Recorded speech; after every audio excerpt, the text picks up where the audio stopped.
Last week on Tank Garage, we gave you guys 10 reasons why the Volvo V60 T6 Rdesign is the best bang for the buck performance wagon of its category. This week is going to be part one of a two-part video of me completely slamming my 2010 Volvo XC70 T6 on some pretty nice SF Racing coilovers. Enjoy the video.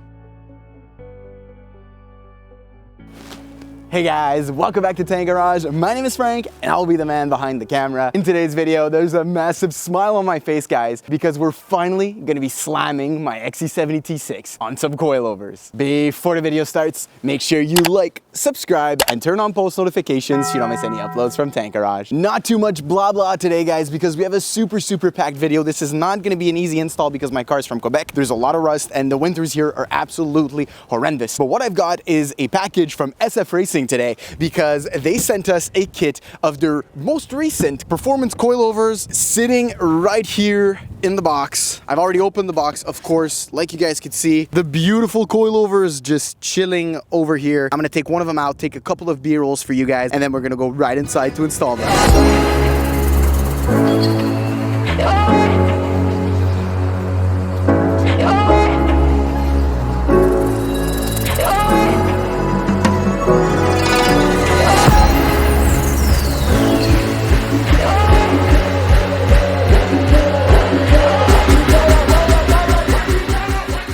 Alrighty guys, so got the wheels off. This is probably gonna be a little bit harder than anticipated. I remove all of the sensors, all of the connect. I believe I will have to reuse this little partition right here because the coilovers, let me show it to you guys, didn't come with one. It has the bracket for the brake line.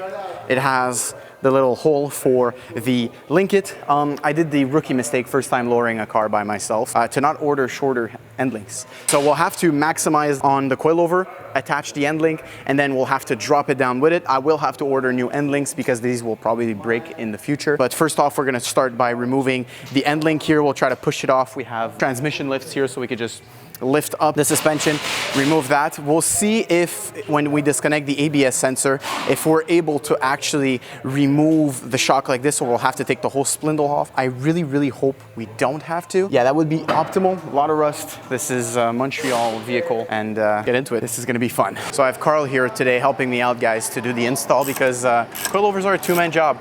We're getting the bottom bolt here cracked loose so we could drop the side over here and remove the spring as well as the bump stop. We'll see if the bump stop I could fit it on the new coilovers. So this one's coming out, shouldn't be too much of a hassle to remove that. You'll need an 18 and 19 mil, and we were able to remove it with a regular 1/2-inch ratchet. We'll find the 19 mil and we'll remove that, show you guys the process after. So guys, we're actually 1 week later and I'm gonna show you guys why. Yeah, this is a brand new bolt because we were not able to install everything. We just had to put some temporary hardware right there because the control arm bolt, so the end of the control arm bolt actually snapped as we were tightening everything. There was a small mistake in the kit. SF Racing sent us springs wound the wrong way. It's not gonna be an issue now because I have the new box sitting right over there. So we're gonna remove this. Now that we know at least that this bolt comes out, I got new hardware. I learned my lesson. That was a rookie mistake on my end because look at the rust over here. I don't know if you guys will be able to see it. Look at that rust. It is absolutely disgusting. Pray for me. I got the top bolts, those two bolts. I got the bottom bolt over here. I've got the control arm bolt on both sides. And for the front, I believe I got also this little bad boy right here. This one right over here, which splits this section up, which is very rusted. And we'll see if it actually comes off. Hopefully today is the last day because we're actually 2 weeks later. We're 2 weeks later than the last time you guys saw a video. Cross my fingers. I got some friends coming over to help me preparing everything for now. So let's hope it goes well. So we got the rear right side off, kind of difficult because of the rust. The connector in the back, because there wasn't any videos online that actually showed you guys how to do it. We just finagled with it, basically just push and pull very hard and it comes off. This part right here we used, it is a kind of a wedge or whatever you call that, a pry tool. Put it on the inside of where the knuckle sits and just pry it down and it came off pretty easily. So now we have the shock, which is sitting right here.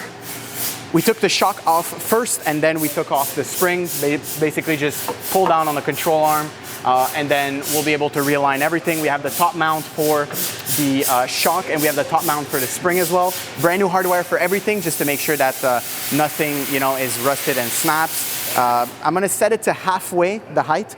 We'll probably readjust it in a future video when the weather is nicer, because we're, you know, kind of running on time now. So I'm gonna adjust this right away, and then we'll see how she sits when we put it back down. I won't film you guys both sides. I'll just film one side of the front, one side of the rear, because we are on a time crunch. Alrighty guys, we got one side done. This is gonna be slammed. The wheel is not even on, and there's not even the weight of the car, and just look at how low the thing sits. This is lower than my V8, guys, and there's no load at all. Just to give you guys an idea, it's like half of my arm of the difference. So we're talking, what, maybe 12, 13 inches on an 18-inch wheel? This will be tucked, and just to give you guys a better idea farther, look at how low that's gonna be. We still haven't attacked the front yet. We've had a little bit of issues with the rear, to be honest. One thing that we did found to make it easier, if you guys are watching at home and trying to do this, because this was my first time doing suspension on the XC70. For the control arm bolt here is very, very tough. You guys can see there's some markings here. You will have to use kind of like a wedge or a pry tool to wedge it in. Try to get the bolt in for this side through the bushing, and then once it's out, you guys can see a little bit how it sits like at an angle like this. You just want to like pry. We have the transmission jack here, and I have Dan helping me out. You want to pry until you can see it with your ratchet. You want to turn, and then you'll feel it, and then just drill it all the way. I believe these are 85 foot-pounds, so that's what we have it set. And with the sway bar in the back, it looks actually really, really good. We'll see Dan here. Give it a little ugga-dugga. No ugga-duggas have been given. So that's how this side. We're finalizing the driver side. Like I said, the front is going to be a little bit more complicated because of the design of the way the shock sits.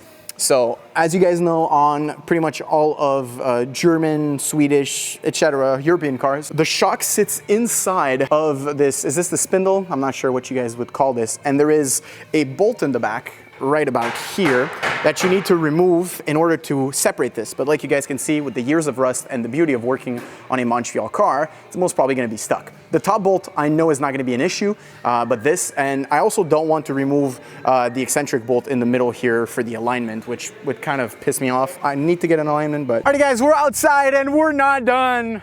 I'm sorry, I'm not trying to do this for views. I'm not trying to view bait you guys, but we were crunched on time since the shop closed, and with little issues that we had in the rear with the control arm and this and that, it was kind of hard to align everything. So it'll only be the rear end that's done for today, but let me show you guys what the rear looks like. Completely slammed.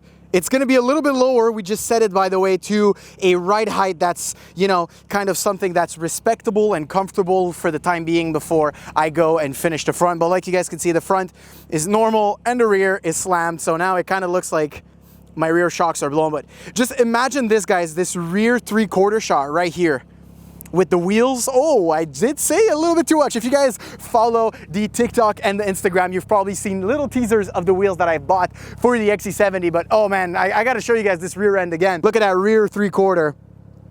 It looks so good. And once we have that proper fitment with the wheels, we're gonna go a little bit lower. I'm thinking about maybe 1/2 inch to 1 inch lower in the rear. The front, we're gonna try to match everything, but that's gonna be it for today's video. It's probably gonna be a shorter video, part 1 of the coilovers install on my 2010 Volvo XC70 T6. But man, you guys are gonna have to wait. Next video, next Sunday, I'm coming back and finishing off everything. So this video should be next week. So hopefully you guys enjoyed today's video. If you did, make sure to like, subscribe, and turn on post notifications so you don't miss any uploads from Tank Garage. See you, boys.